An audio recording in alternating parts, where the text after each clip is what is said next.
On est ici à Lourdes où le ministre Manuel Valls, le ministre de l'Intérieur, est attendu dans quelques minutes. On va le voir dans ce reportage. Lourdes qui a subi, comme les Hautes-Pyrénées, de nombreuses inondations durant ces dernières heures. Nous allons y revenir en images. Quelques images d'abord de ce qui s'est passé. C'était hier avant le plus gros de la crue.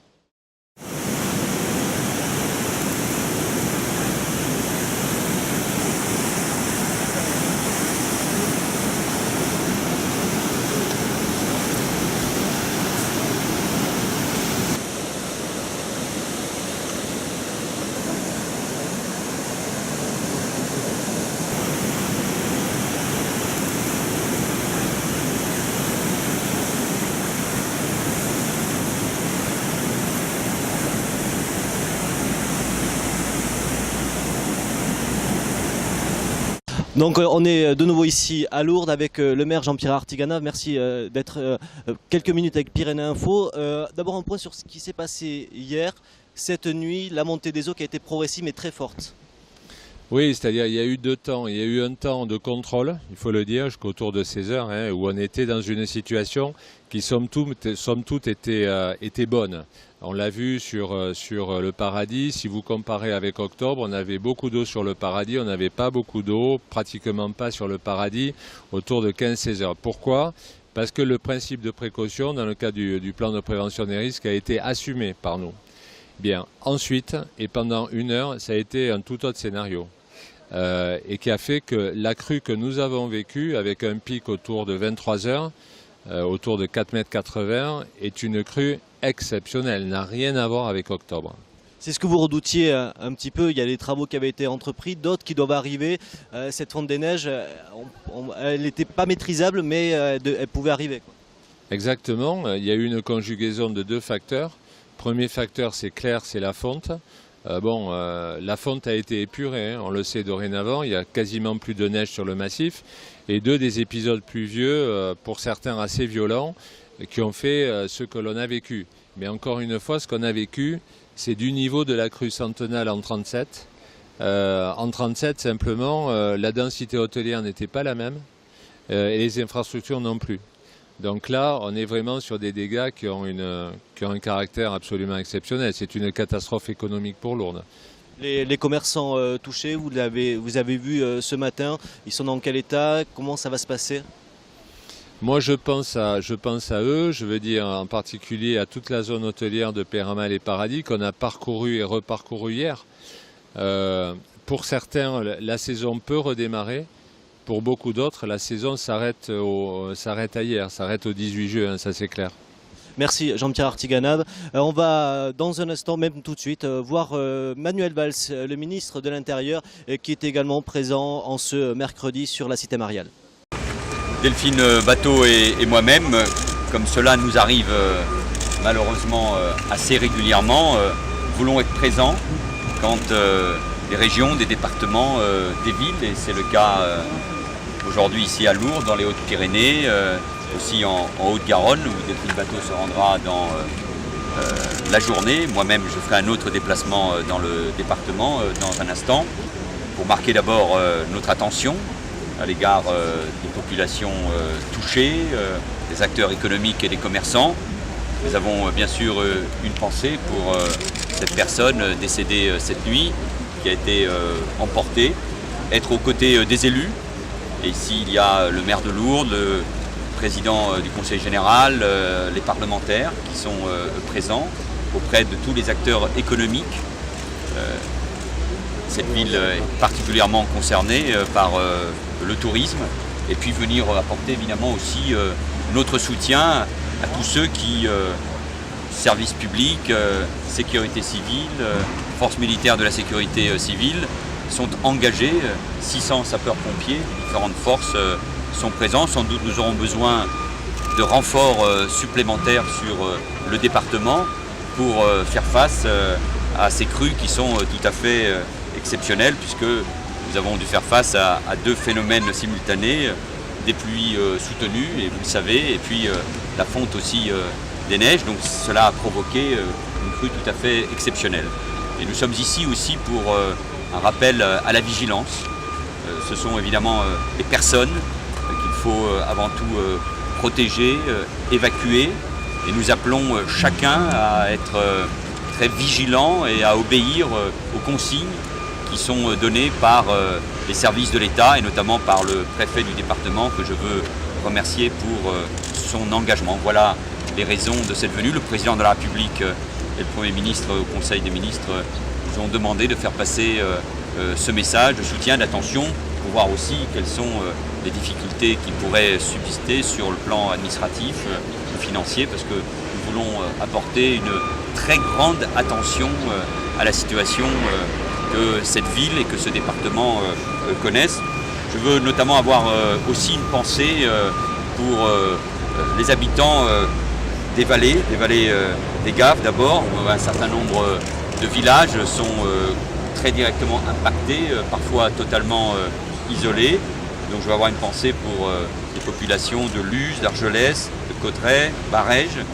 Il y a aussi d'autres vallées qui peuvent être concernées, la vallée d'Enest notamment, et Aronouette, qui est ce village également touché. Nous pensons aussi à la Haute-Garonne, où donc Delphine Batho va se rendre. Et je veux saluer notamment, là aussi encore une fois, l'implication des élus, l'engagement des services publics et le comportement de la population qui agit aussi là avec beaucoup de prudence. Je me rendrai encore une fois dans un instant sur la vallée la plus touchée parce que je veux montrer que ce territoire qui est concerné doit avoir le soutien et la solidarité de l'État et de la nation, parce que nos compatriotes connaissent Lourdes, connaissent ce département, l'aiment, c'est un département exceptionnel et qui mérite là encore une fois le soutien et l'attention des pouvoirs publics. Donc on est avec Janine Dubié, la députée des Hautes-Pyrénées, députée de ce secteur-là qui a été fortement touché par ces inondations. Un mot sur ce que vous avez vu sur Lourdes, mais également sur toute la vallée, une situation catastrophique. Oui, je crois que tels sont les mots, c'est catastrophique et en tout cas sur le Pays Toy, la vallée de Luz, la vallée d'Argelès, notamment le village d'Adast, Pierrefitte, le Gave a pris une ampleur inconsidérée et c'est inimaginable, quoi.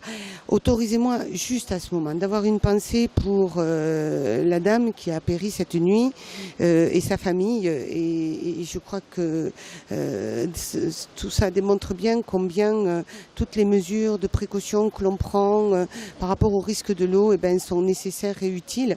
Bon, maintenant, il faut effectivement que nous puissions arriver à réalimenter les villages de montagne. Il n'y a plus d'électricité, il y a des villages qui n'ont pas d'eau non plus.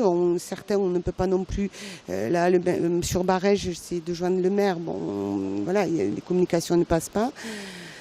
Bon, voilà, en tout cas, je peux vous dire que c'est bien sûr que tout le monde appréhendait la fonte des neiges. On savait bien qu'avec les tonnes de neige qui sont tombées, on allait avoir un épisode de crue. Mais à ce point-là, je crois que personne ne pouvait l'imaginer. C'est vrai que Jean-Pierre Atiganave, le maire de Lourdes, nous expliquait que c'était sur Lourdes au niveau de 1937 qui est la plus grande crue de mémoire aujourd'hui. Comment aujourd'hui l'État que vous représentez en étant député, mais également le Conseil général, va travailler peut-être pour anticiper ça? Il va y avoir des réunions du travail, des analyses qui vont être faites de ces crues? Alors déjà après les crues du 22 octobre, nous avions fait des réunions en préfecture, un état des lieux avait été fait par rapport aux travaux, une reconnaissance de catastrophe naturelle. Bon, moi j'avais également, quand tous les dossiers sont remontés au ministère par le biais de monsieur le préfet, je suis intervenue en tant que députée, j'ai fait un courrier à Manuel Valls en lui demandant d'accélérer la procédure de façon à anticiper que les communes puissent recevoir l'argent pour pouvoir effectuer des travaux. Voilà, tout ça, ça a été fait. J'ai reçu une réponse du ministre qui me dit qu'effectivement il prend en compte ce dossier et qu'il charge ses services, voilà, mais bon, voilà, donc là maintenant on n'est plus ni dans un échange de lettres, il faut que maintenant il y ait réellement de l'argent, des espèces sonnantes et trébuchantes pour pouvoir commencer à réparer très très rapidement, ne serait-ce qu'en provisoire, mais il faut que ces vallées puissent retrouver de l'accessibilité, que les populations puissent se déplacer. Et franchement, là, je viens d'en parler avec le président du Conseil général qui a survolé la vallée de Luce. Il me dit c'est l'apocalypse. Voilà. Donc, je pense en effet qu'on a beaucoup de travail et aussi, il faut maintenant qu'au niveau de l'État, il y ait en tout cas du ministre, qu'il y ait une prise de conscience de la nécessité d'apporter les financements nécessaires pour commencer à faire les premiers travaux. Merci Jeanne Dubier. Donc avec Michel Pelliot, le président du Conseil général, je crois que ce matin vous avez pu survoler une partie des Hautes-Pyrénées. Alors dans quel état est le département, notamment la zone de montagne? J'ai été profondément tourmenté, je dirais, plus que choqué, tourmenté par ce que j'ai vu, parce que je savais qu'il pouvait y avoir des dégâts importants, mais jamais j'aurais imaginé l'ampleur de ces dégâts. Ça dépasse l'imaginaire. Voir depuis en gros Argelès, tout le secteur déjà de l'Aubalagnas, Pierrefitte, Soulhomme. Encore là, l'eau est dans un secteur assez plat. L'eau monte, inonde tout, mais se retire, à part sur le lac des Gaves où elle a amené des volumes d'agrégats énormes, la centrale du lac des Gaves qui a été carrément emportée. Et puis après, au fur et à mesure qu'on monte dans la vallée de Luce, arrivé à Luce, alors c'est une image de désastre total. L'eau ruisselle de tous les côtés. C'est des torrents de boue, des torrents d'eau, encore que ce matin elle s'était retirée. Et puis après, plus on monte vers la vallée de Barège, alors la vitesse, la capacité d'érosion du torrent, a causé d'énormes dégâts sur les villages, mais surtout aussi sur les routes départementales. Tout ce secteur est aujourd'hui inaccessible. Accéder à Barège aujourd'hui est impossible. Et je souhaitais voir quelles mesures à prendre immédiatement. Et je peux vous dire que même pour rétablir des accès sous forme de pistes, il faudra des jours et des jours. Et je réunis toutes les entreprises du département tout à l'heure à 17 h pour qu'on puisse donner les moyens d'une intervention immédiate. Et c'est pour ça que j'appelle l'attention des ministres pour dire qu'il ne faut pas venir nous chercher les poils sur les procédures, parce que là on n'est pas en mesure de respecter des procédures. Vous voulez aller vite, c'est votre... Ah oui, non, il faut aller vite, on ne peut pas laisser les gens avec des accès coupés, et en même temps on est en pleine période touristique, même si la saison touristique est fortement compromise avec un sinistre de cette ampleur. Donc il faut se retrousser les manches, il faut montrer notre solidarité vis-à-vis de ces populations. Et tout ça arrive bien sûr dans un contexte économique et social déjà difficile, dans un contexte aussi budgétaire difficile pour les finances du département. Mais néanmoins, il ne faut pas se poser de questions, il faut se mettre à l'œuvre. Et puis il faudra du temps pour que cette vallée se remette en état, se remette de toutes les blessures qu'elle a vécu au cours de ces dernières heures. On a vu aussi des images impressionnantes du côté d'Arreau. Est-ce que le Louron, la vallée d'Or, le secteur d'Arreau ont été touchés? Et le Louron, écoutez, j'ai été le premier hier à déclencher l'alerte, parce que c'est sans doute chez moi où j'ai pris les premiers dégâts. Et j'étais catastrophé par ce qui s'est passé chez moi. Au regard de ce que j'ai vu ce matin, je relativise, parce que je me dis, après tout, je m'en sors pas trop mal. Après, sur la vallée d'Or, il y a aussi un certain nombre de désordres, mais ça n'a rien à voir avec tout ce qui s'est passé sur la vallée des Gaves, Lourdes et la vallée des Gaves, Lourdes, le sinistre y est, mais il est moins apparent que ce qui apparaît sur les paysages de cette vallée des Gaves, et notamment l'accès à Barège et tout ça. Ça dépasse l'imaginaire, jamais j'aurais imaginé que ça pouvait prendre cette ampleur. Au niveau touristique, est-ce qu'il y a des ouvrages d'art qui sont au niveau, en danger? Il y a plein d'ouvrages qui sont sans doute en danger. Il faut évaluer tout, évaluer tout ça. Là, en plus, on est sur des routes où les routes sont à flanc de parois. Donc quand la plateforme s'effondre, c'est sur 10 mètres de hauteur. Donc on pourra rétablir par des remblais provisoires des pistes, mais ensuite il va falloir bâtir des murs de défense, des enrochements, des choses qui sont excessivement budgétivores quand même. Et c'est pour ça qu'on a besoin de la solidarité de l'État, parce que, je l'ai dit au ministre, nous on attend, parce que la crue du mois de décembre l'année dernière, du mois d'octobre l'année dernière, on a eu 2 millions d'euros de dégâts, et on n'a pas vu un sou pour le moment. Alors, un centime de l'État. Alors c'est pour ça que j'en appelle quand même à la solidarité nationale. Oui, on ne peut pas être, nous, les banquiers de l'État. Il faut que l'État soit solidaire dans ce genre de situation. Nous, on est solidaire des collectivités concernées, mais il faut que l'État soit solidaire de nos problèmes. Parce que là, on est dans une situation très difficile, quoi. Budgétairement, on va souffrir, quoi.